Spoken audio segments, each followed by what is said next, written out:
My name's Ben, and today we've got one of my favourite cars to show you around. This is a 2017 on a 67 registration Mercedes SL500, and in our opinion the 500 is the sweet spot of the range because you've got all of that power from the beautiful 4.7 V8, but it's also exceptionally comfortable and incredibly well built.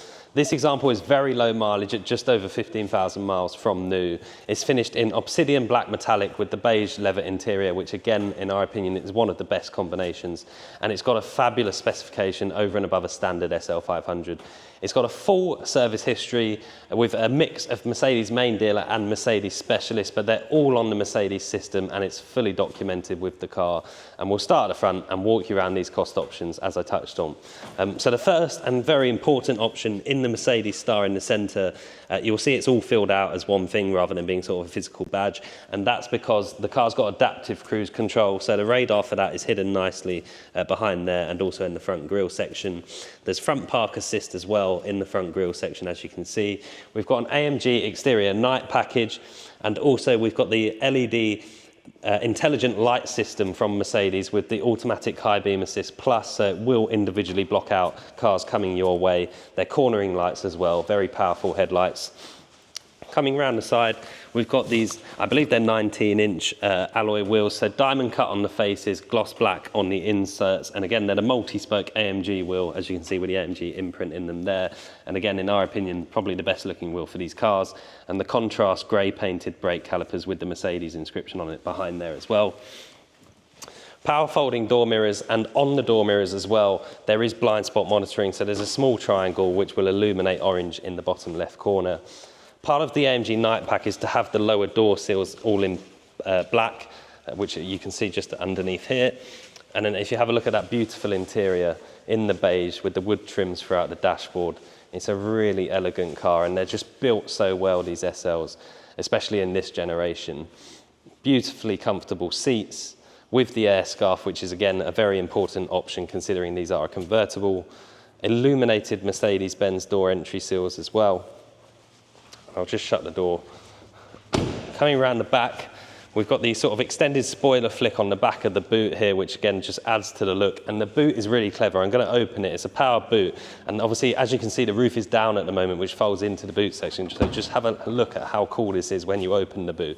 It will actually move the entire roof section out of the way to allow you the biggest possible sort of opening to put stuff in the boot. And it's still a very reasonably sized boot, even with the roof down. And then again, just looking at the underside of the boot lid as well, it's very cool because you can see the carbon fibre shell or skin for the boot lid there. So it's a very lightweight boot as well. Just the detail in these cars is incredible. And again, no need to push any other buttons, just push the shut button and it will all put itself back beautifully. We've got a reverse camera on the boot lid there as well. And then again, because it's a night pack, the whole sort of lower diffuser section is finished in black with those dual exhaust pipes on either side. And then coming around the driver's side, we'll jump inside and talk you through some of the interior options. So starting on the driver's door card, as I touched on before, we've got power folding, electrically adjustable door mirrors. We've got the big adjustment settings for the seat, so there's lots of adjustment you can do, including the headrest on there as well, and memory settings for both driver and passenger. And the button on the end there actually allows the driver to move the passenger seat. So if there's nobody in that passenger seat and you want to adjust it for any reason, you can press that and then move the passenger seat from your own driver's controls, which is a very useful feature. We've got the Harman Kardon sound system as per the tweeter there, and then again a boot release button just on the bottom of the door card there. Coming into the cockpit, it's keyless start, so I'll just foot on the brake and fire the car into life. And as you can hear, it sounds incredible, but it's also an incredibly smooth engine.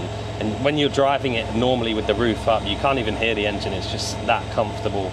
An electrically adjustable steering column, so that will come towards me up and down on the buttons there, and will save with those memory settings over there.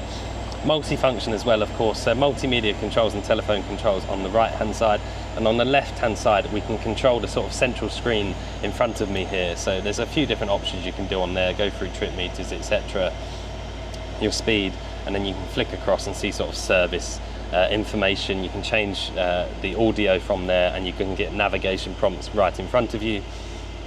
We've got the analog clock on the top of the dashboard, which is quite a sort of famous feature in these SLs. It's there on most of them. The navigation system in the center here, this does have Apple CarPlay as well, so if you plug a phone in, an iPhone in, you can use Apple CarPlay on the screen, but you've also got Mercedes' own navigation.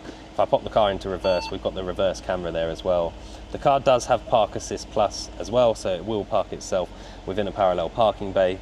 We've got climatised front seats and air scarf, so you've got heated and ventilated seats as per the blue and red down there. And then the air scarf button blows warm air on your neck, so when you've got the roof down, they come through these vents here, and when you've got the roof down, you can stay nice and warm, even with the air all around you. And speaking of creating sort of a cabin and staying warm, just behind me we've got an electric wind deflector, so if I push this button, that will come up very nicely, and then when you've got the windows up, it almost creates this sort of cabin effect, so there's not much buffeting at all whilst you're driving along with the roof down. And then that will go nicely back down.